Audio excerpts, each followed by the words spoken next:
Shalom,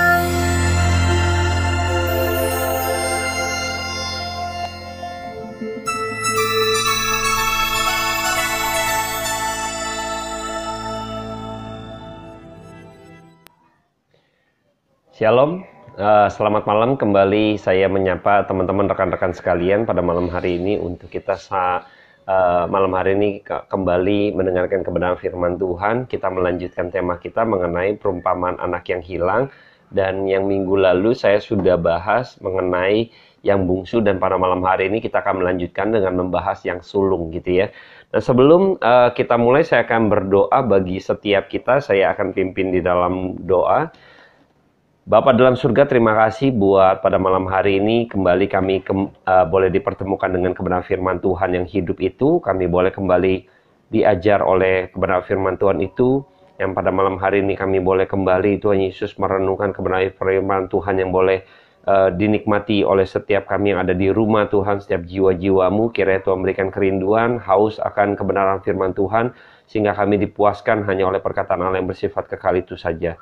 Mohon Roh Kudus beracara, pimpin dari awal hingga akhirnya, pimpin waktu-waktu ke depan. Kiranya Tuhan Yesus yang memberkati. Hamba berdoa, menyerahkan diri hamba-Mu ini, setiap perkataan hamba-Mu ini yang terbatas. Karena mau pakai Tuhan hamba-Mu ini yang tidak ada apa-apa di hadapan Tuhan, kalau bukan karena kasih karunia dan kemurahan Tuhan saja.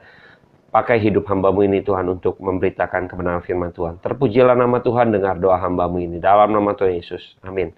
Baik, saya akan bacakan kebenaran firman Tuhan yang terambil di dalam Injil Lukas 15. Kita akan kembali mempelajari di dalam Injil Lukas perumpamaan tentang anak yang hilang. Tetapi saya akan membahas di bagian kedua, yaitu mengenai yang sulung, anak yang sulung. Dan saya akan kutip saja dari ayatnya yang ke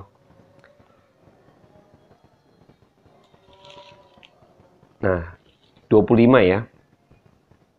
Ayat yang ke-25 saya akan bacakan sampai ayat yang ke-32 ya. Saya akan bacakan buat setiap kita. Tetapi anak yang sulung berada di ladang, dan ketika ia pulang dan dekat ke rumah, ia mendengar bunyi seruling dan nyanyian tari-tarian. Lalu ia memanggil salah seorang hamba dan bertanya kepadanya, apa arti semuanya itu? Jawab hamba itu, adikmu telah kembali dan ayahmu telah menyembelih anak lembu tambun karena ia mendapatnya kembali dengan sehat. Maka marahlah anak sulung itu dan ia tidak mau masuk. Lalu ayahnya keluar dan berbicara dengan dia. Tapi ia menjawab ayahnya, katanya, telah bertahun-tahun aku melayani Bapa dan belum pernah aku melanggar perintah Bapa. Tetapi kepadaku belum pernah Bapa memberikan seekor anak kambing untuk bersukacita dengan sahabat-sahabatku. Tetapi baru saja datang anak Bapa yang telah memboroskan harta kekayaan Bapa bersama-sama dengan pelacur-pelacur. Maka Bapa menyembelih anak lembu tambun itu untuk dia. Kata ayahnya kepadanya, anakku, engkau selalu bersama-sama dengan aku, dan segala kepunyaanku adalah kepunyaanmu. Kita patut bersukacita dan bergembira karena adikmu telah mati dan menjadi hidup kembali. Ia telah hilang dan didapat kembali. Nah, dari pembacaan firman Tuhan kita pada malam hari ini, coba saya sedikit membuat sketsa sederhana gitu ya. Jadi ada yang sulung ketika dia pulang dari ladang bekerja gitu ya. Lalu waktu dia pulang kok lihat ada suara ramai-ramai gitu kan, seperti ada pesta pora, ada acara apa nih gitu ya. Lalu dia tanya kepada hambanya gitu kan, lalu dia bilang, oh itu ada perayaan gitu kan, ada satu pesta gitu ya, karena anak yang hilang, adikmu gitu kan, yang hilang didapatkan kembali dengan sehat. Lalu ayahmu menyembelih daging gitu kan, tadi dikatakan lembu yang tambun gitu kan. Lalu anak yang sulung ini, kakaknya ini marah sekali gitu kan, lalu dia nggak mau masuk gitu ya. Nah, lalu ketika itu bapaknya mencoba untuk mengayomi, keluar untuk berbicara gitu ya. Jadi terus lalu dia berargumen, kira-kira nih, Bapak ini, saya ini nggak pernah langgar loh. Setiap perintah Bapak tuh saya nggak pernah langgar gitu ya. Lalu belum pernah, jadi dia membandingkan, saya belum pernah Bapak ini memberikan lembu atau kambing korban gitu kan untuk pesta bersama sahabat-sahabat saya gitu loh. Tapi baru aja adik saya si bungsu itu yang udah nggak beres, main pelacur, ngabisin duit, boros-borosin uang, pesta pora, foya-foya. terus diberikan pesta gitu ya. Kira-kira ini satu jeritan ketidakadilan gitu ya. Jadi kira-kira gitu ya. Jadi si sulung ini berasa kayaknya ada ya nggak fair lah, kira-kira demikian ya. Jadi nggak fair nih gitu loh. Saya nggak pernah langgar, malah saya pun nggak pernah gitu. Tapi ayahnya mengatakan bahwa segala kepunyaanku kepunyaanmu gitu ya. Jadi sampai hari ini Bapak memberikan kepada kita juga sedang mengajarkan kepada kita gitu ya. Nah ini saya mau bahas mengenai yang sulung. Jadi ketika itu kita tahu bahwa di awal daripada Lukas pasal 15 ini kita melihat bahwa ada dua kelompok orang gitu. Yang pertama adalah pemungut cukai dan orang berdosa gitu ya. Dan yang kelompok kedua adalah kelompok yang orang-orang Farisi dan ahli-ahli Taurat ya. Ada dua kelompoknya. Makanya kemarin saya udah tekankan bahwa kita tahu pada waktu awal dari pasal 15 ini sedang dibahas, Kristus sedang berbicara kepada dua kelompok ini. Saya akan bacakan ulang, mengutip saja di dalam Lukas 15 ayat yang pertama. Para pemungut cukai dan orang-orang berdosa biasanya datang kepada Yesus untuk mendengarkan dia. Ya, ayat kedua, maka bersungut-sungutlah orang Farisi dan ahli-ahli Taurat. Ada dua ya. Jadi ada kelompok pertama, pemungut cukai dan orang berdosa, dan kelompok kedua itu adalah orang Farisi dan ahli-ahli Taurat ya. Jadi ketika itu ahli Taurat mengatakan ia menerima orang-orang berdosa dan makan bersama-sama mereka.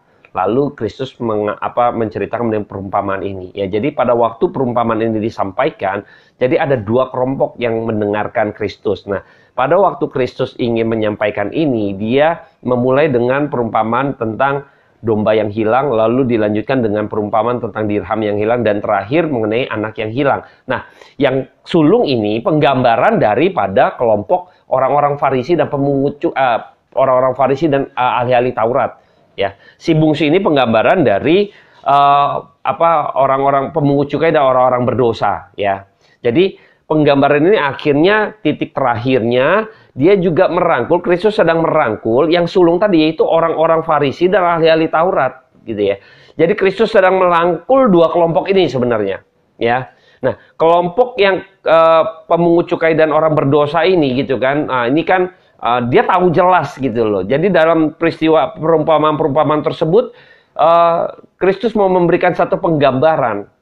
Nah, waktu penggambaran itu pun akhirnya masuk di dalam penggambaran yang sulung, yaitu kelompok mereka, yaitu pemungut cukai dan orang-orang Farisi gitu loh, yang mereka tahu kebenaran dan lain sebagainya.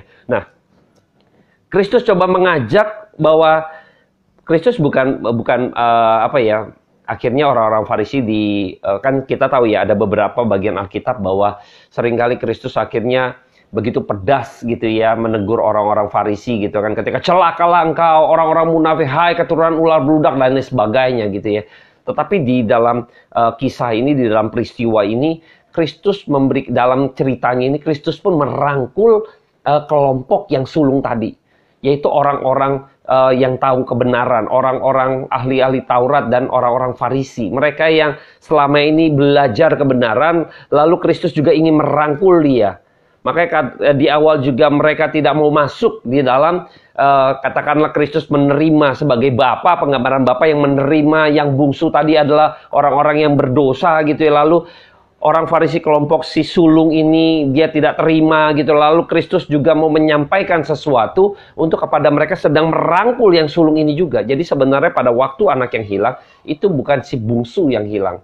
Bukan si bungsu saja ya maksud saya. Jadi yang sulung pun juga terhilang di dalam rumah. Kita tahu kalau si bungsu dia tersesat di luar rumah gitu ya. Jadi kalau yang sulung ini tersesat di dalam rumah, justru ya tersesat di dalam rumah. Nah, ketika anak yang sulung ini melihat Kristus menerima kaum-kaum demikian, maka dia tidak mau udah nggak respect gitu, kira-kira kok begini sih gitu kan, percuma dong saya sia-sia, percuma dong saya bekerja melayani Tuhan. Nah, ini juga ada mau mematahkan konsep bagaimana ketika kita pikir kita dalam kita yang melayani Tuhan, bekerja pada Tuhan, kita mikir kita pantas diberikan tanda petik gitu, ada satu bagian jasa dalam diri kita yang harusnya menjadi satu kontribusi dan diperhitungkan oleh Allah gitu ya. Tetapi di dalam keselamatan, di dalam konteks ini kita melihat bahwa sesungguhnya kita nggak bisa bermegah. Rasul Paulus terus menegur gitu kan, kalau engkau mau bermegah, bermegahlah di dalam Dia. Seringkali banyak ajaran-ajaran yang juga bermegah dalam diri unsur manusianya. Saya sudah pernah bahas juga gitu kan, beberapa konten YouTube saya. Seringkali di dalam keselamatan juga ada yang merujuk kepada jasa daripada manusia. Yang sebenarnya ini nggak ada keterlibatan manusia di dalam jasanya untuk bisa diselamatkan. Atau diperhitungkan bahwa saya layak untuk diselamatkan. Tidak bisa. Jadi kita tahu bahwa yang sulung ini berasal dari orang-orang Farisi yang berasa bahwa diri saya ini sudah menaati, sudah menjalankan perintah Tuhan, yang mengikuti semua Taurat yang ditulis oleh kita para nabi, lalu mereka menjalankannya, lalu mereka pikir mereka ada jasa untuk diperhitungkan, maka saya diselamatkan. Kristus ingin mematahkan juga teori ini atau doktrin-doktrin seperti ini. Tidak. Jadi ketika Kristus sedang menyampaikan bahwa kita tahu bahwa Rasul keselamatan itu total daripada Tuhan. Total daripada Tuhan. Kita sudah melihat bahwa minggu lalu yang bungsu ini bisa datang kembali. Itu pekerjaan siapa? Tidak ada yang menginjili dia, lain sebagainya. Kenapa dia bisa datang dan dia bisa kembali pulang gitu ya ke rumah bapaknya gitu kan. Dari mana? Pekerjaan Roh Kudus. Ingat, Anda dan saya adalah yang bungsu. Kita adalah kelompok orang berdosa yang belum pernah maksudnya kita adalah orang yang benar-benar di dalam kehidupan kita yang keberdosaan kita, kedagingan kita, tidak pernah kita mencari Allah. Makanya waktu perumpamaan dengan domba yang hilang, gembala yang aktif mencari domba yang hilang.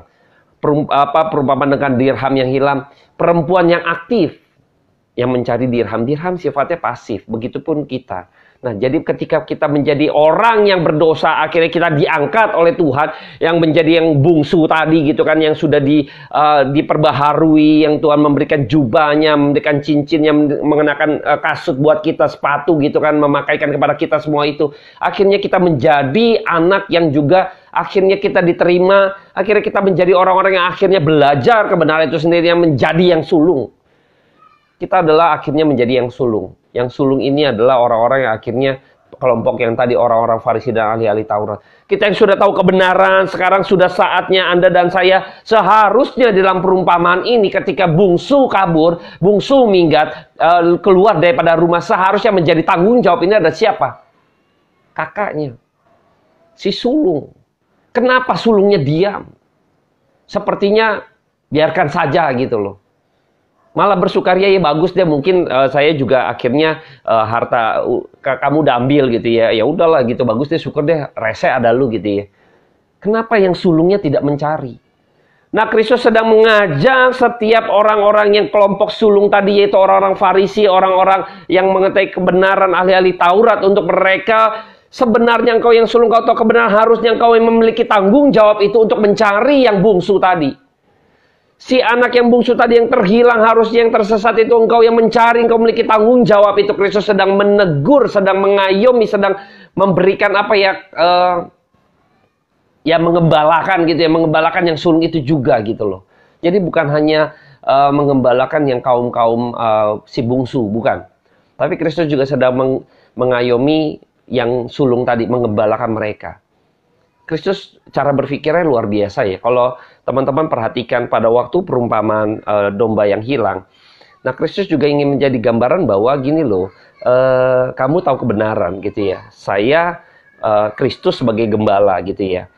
Dia pasti mencari yang hilang. Nah, kamu juga sudah tahu kebenaran gitu ya. Mereka nggak ngerti kebenaran, mereka tersesat. Kamu yang tahu kebenaran, engkau harus mencari, memberitahu mereka mengenai kebenaran. Engkau sebagai gembala, engkau mencari yang hilang. Kristus sedang memberikan tanggung jawab sebenarnya kepada mereka. Selain ketika Kristus memberikan penggambaran bahwa dialah yang memberikan keselamatan, dia mencari yang hilang, Allah, keselamatan datang daripada Allah. Di luar daripada itu ada dimensi lain, di mana ketika yang sulung itu sebenarnya diajak untuk bisa, engkau sebagai gembala, engkau harusnya mencari yang terhilang. Nah, pada waktu perumpamaan mengenai dirham yang hilang, Kristus juga mengambil sosok seorang wanita gitu ya. Saya coba menyatukan beberapa bagian dari yang sudah kita bahas gitu ya, untuk kita satukan untuk pada malam hari ini, mungkin sesi terakhir dari perumpamaan ini pasal 15. Ketika mengambil seorang perempuan, yang begitu sensitif, merasa kehilangan, lalu dia sungguh-sungguh mencari. Dan Kristus sedang memberikan teguran kepada setiap yang mereka, kelompok-kelompok yang sulung. Kau harusnya memiliki kepekaan sama seperti Allah Bapa memiliki kepekaan sama seperti Kristus yang juga yang sulung itu tadi. Karena Kristus juga penggambaran yang sulung. Kristus itu adalah penggambaran yang sulung karena dia adalah anak Allah satu-satunya. Enggak ada yang lain. Kristus juga yang sulung loh ya. Jadi pada waktu itu Kristus menggambarkan juga dia yang sulung. Dia benar-benar tahu apa yang Bapaknya mau, apa yang Bapaknya inginkan. Visi daripada Allah Bapa gitu kan. Lalu dia merelakan dirinya, bahkan dia taat begitu rupa. Makanya dia juga ingin engkau memiliki kepekaan sama seperti perempuan yang mencari dirham yang hilang. Engkau tahu ada satu kehilangan lalu engkau akan mencarinya begitu rupa. Kristus sedang mengajak mengarahkan mereka. Ya, jadi para perumpamaan tentang anak yang hilang di-closingin lagi, ditekankan kepada yang sulung. Ini menarik. Tuhan sedang, kadang Tuhan mengajar dengan cara demikian ya.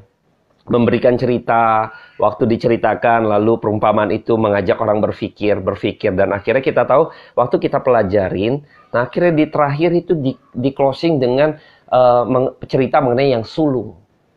Jadi yang sulung ini, Tuhan juga sedang mengayomi mereka. Kristus sebagai yang sulung tadi sudah memberikan teladan.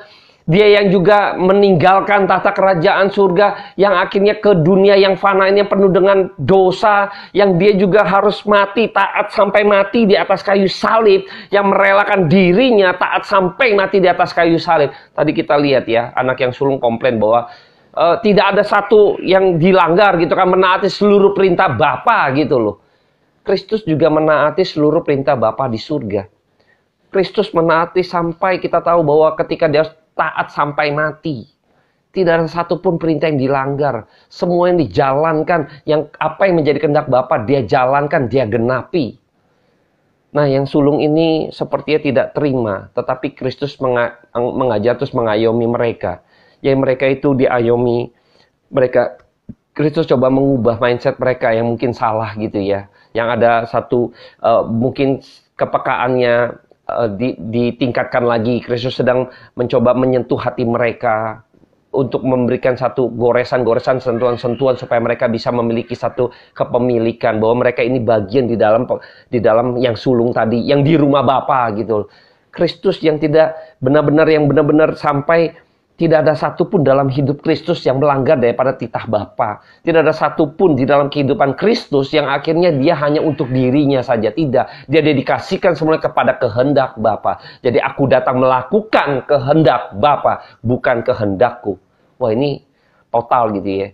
Ini kadang seringkali orang-orang kelompok ini, saya sudah melayani. Pergi ke ladang gitu ya, bekerja melayani Tuhan gitu ya, melayani Bapa gitu. Kita sudah mungkin di dalam gereja Tuhan kita ini sebagai pelayan-pelayan Tuhan, lalu sepertinya kita tuh nggak memiliki sensitivitas kepekaan yang sungguh-sungguh seperti Kristus yang sulung itu pun rela gitu loh. Yang dia nggak harus terima kan, dia harus mati di kayu salib, dia nggak berdosa, kenapa dia harus dihukum? Sama kan kayaknya nggak kambuhan nih yang sulung ini kalau dari kisah ini. Dia yang sudah foya-foya dengan uang Bapa, habisin uang Bapa dengan pelacur-pelacur dan sebagainya, hidup enak, lalu pulang gitu kan. Terus diterima dan diangkat, bahkan dibikin pesta. Yang sulung nggak terima gitu. Yang sulung nggak terima karena dia bilang, kayaknya sia-sia saya percuma ya taat gitu ya. Kayaknya saya sia-sia ya udah bekerja di ladangnya Tuhan ya. Dia nggak mau terima itu. Bayangkan Kristus sebagai contoh yang sulung tadi. Dia yang sulung tadi menerima. Mati di atas kayu salib. Lalu orang yang berdosa yang harusnya dia yang dihukum gitu, tapi Kristus menggantikan, dia rela. Dia rela itu. Makanya Kristus sedang mengajar, membimbing, mengayomi yang sulung ini. Jadi Kristus sedang mengajar untuk mereka rela untuk bisa berbagian di dalam ini loh, yang kehendak Bapa. Dia sedang memberikan satu, ini kehendak Bapa di surga. Ini kehendak Bapa. Engkau yang sulung. Engkau yang bersama-sama di dalam rumah Bapa gitu ya. Segala kepunyaanmu. Jadi engkau harus sadar betul. Kristus sebagai yang sulung tadi. Yang di dalam kerajaan surga yang dia harus keluar mencari yang hilang. Kita sebagai yang bungsu, Kristus sebagai yang sulung. Lalu dia keluar. Pada waktu perumpamaan anak yang hilang, kita nggak melihat bahwa yang sulung mencari yang hilang. Tidak, tetapi di dalam perumpamaan domba yang hilang dan juga dirham yang hilang, Tuhan sedang menegur mereka bahwa mencari yang hilang, sedang menegur mereka kaum-kaum yang sulung ini, orang-orang yang sulung ini, yang kategori yang sulung ini, kelompok yang sulung ini. Untuk mereka harusnya engkau mencari yang hilang tadi. Engkau harusnya benar-benar memiliki kepekaan bahwa itu adalah tanggung jawabmu untuk engkau juga sekarang mencari yang bungsu tadi, orang yang terhilang. Sama seperti Kristus yang sulung, akhirnya dia keluar dari rumah Bapa di surga, dia harus turun ke dalam dunia ini yang penuh dengan dosa, dalam ketersesatan yang begitu gelap. Dia harus masuk dan mencari kita yang hilang tadi. Nah, waktu kita dicari segala macam, lalu Tuhan bawa, apakah Kristus marah-marah dan akhirnya berasa tidak adil, kok saya malah yang ditimpa tulah, kutuk, lain sebagainya karena harus mati di atas kayu salib? Tidak, tetapi ada satu sukacita, makanya Bapa mempermuliakan Kristus. Bapa mempermuliakan Kristus begitu rupa. Ini saya melihat Kristus sedang mengajak merangkul kaum yang sulung. Siapa itu yang sulung? Anda dan saya yang sudah percaya kepada Tuhan, yang tahu kebenaran. Tahu sebagai pelayan-pelayan Tuhan, tahu seperti apa. Makanya sedang diajak kepekaan kita gitu ya, kepemilikan kita gitu loh. Rasa itu yang sudah Tuhan pengen taruh di bagian yang sulung itu. Buat Anda dan saya yang sudah percaya, yang tahu kebenaran, apa terlebih lagi Anda dan saya adalah seorang pelayan Tuhan, penginjil, pendeta, hamba Tuhan, ataupun guru sekolah minggu dan lain sebagainya. Engkau sedang digores, disentuh hatimu untuk bisa memiliki kepekaan sebagaimana Kristus yang sulung tadi, yang mencari yang hilang, terus menjadi tanggung jawabnya untuk berbagian di dalam pekerjaan Allah Bapa, melakukan kehendak Tuhan di dalam hidup kita, menjadi bagian yang sulung tadi. Kita sedang diajar, kita sedang juga diajak, kita sedang dibentuk, kita sedang diberikan kepekaan-kepekaan yang baru, yang sebagaimana Tuhan kehendaki, yang sebagaimana Allah Bapa inginkan dalam hidup kita. Jadi kelompok yang sulung ini, orang Farisi, ahli Taurat ini, mereka sedang disentuh lagi untuk supaya engkau memiliki itu, visi misi itu yang engkau harus miliki, yang engkau nggak ada selama ini. Engkau hanya berorientasi pada diri, saya harus menjadi orang yang dinilai layak untuk saya berbagian di dalam pekerjaan Tuhan, atau diterima di dalam bagian dari kelompok orang-orang pilihan, umat pilihan dan lain sebagainya. Hanya berhenti di dalam diri saya, harus saya bisa menjadi bagian yang bisa dinilai atau memiliki cukup syarat untuk saya dinilai oleh Tuhan bahwa saya ada jasanya, kira-kira demikian. Tidak. Kita sedang tidak berkompetisi dengan hal-hal demikian. Tetapi kita sedang berjuang bersama-sama di dalam mencari yang hilang. Kita diangkat dari yang bungsu, sekarang menjadi yang sulung. Engkau belajar kebenaran firman Tuhan. Ketika engkau mau dibaptis, maka engkau mengikuti mungkin seperti katekisasi, pembelajaran mengenai kebenaran firman Tuhan. Engkau diberikan pencerahan kembali oleh Roh Kudus. Melalui Roh Kudus engkau akhirnya mengenal Kristus, lalu engkau mempelajari firman Tuhan, engkau mengetahui yang menjadi kehendak Allah Bapa, lalu engkau sekarang meneladani Kristus sebagai yang sulung, dan kita mau taat melakukan kehendak Bapa, yaitu apa? Menerima yang hilang, menerima orang-orang yang kaum-kaum kelompok yang bungsu tadi, mencari yang hilang dan menerima mereka. Ini adalah ajakan, ini cara berpikir di dalam Injil luar biasa. Tuhan mengajar ya, menegur di awal sudah tahu bahwa ini dia akan mengayomi juga. Dia tidak meniadakan orang-orang Farisi atau kelompok ahli Taurat di dalam peristiwa ini. Justru Kristus menjadi bagian dari benar-benar gembala yang sejati. Dia merangkul, tapi tidak juga akhirnya ketika merangkul yang salah dia nggak tegur, tidak. Tapi Kristus justru mendidik, mengajar supaya tahu, kamu selama ini belajar, kamu ini selama ini yang sulung, kamu tahu ini kan punya saya, punya kamu. Kan sulung juga keki juga ya. Udah bagi harta gono gini, yang sekarang engkau makan nih, lembu tambun itu punya saya 2/3. Engkau sudah ambil 1/3-mu dan engkau sudah foya-foyakan, engkau sudah habiskan semua. Dan yang engkau pesta itu punya saya tuh. Lembu tambun itu punya saya tuh, yang sulung gitu ya. Dia nggak terima. Makanya berorientasi pada diri, ini yang salah. Seringkali kita dalam pelayan Tuhan gitu ya, hamba-hamba Tuhan juga berorientasi pada diri. Nah, kalau dia berorientasi pada diri gitu ya, nah kita udah tahu lah. Itu kelompok-kelompok yang akhirnya yang sulung, akhirnya dia kehilangan dalam rumah Bapa. Yang sulung ini kehilangan di dalam rumah Bapa. Dan saya tidak mau Anda dan saya yang saat ini juga, mungkin kita adalah orang-orang yang sulung karena kita sudah tahu kebenaran, kita sudah belajar firman Tuhan, kita sudah dididik dalam gereja Tuhan, di dalam pembinaan iman, lalu kita makin kental harusnya memiliki perasaan yang sama seperti bagaimana Kristus sebagai yang sulung memiliki perasaan yang sama. Kita memiliki satu sensing gitu atau kepekaan yang sama ketika Kristus juga memiliki kepekaan untuk menjalankan sampai taat sebagai pelayan Tuhan atau hambanya gitu kan, taat kepada Bapaknya sampai mati. Dan begitupun kita harus benar-benar taat menjalankan visi misi Tuhan, yaitu mencari yang hilang. Sekalipun sepertinya nggak layak gitu ya, nggak layak, tetapi ukurannya berbeda. Itu urusan Allah Bapa. Jadi kita hanya mengerjakan.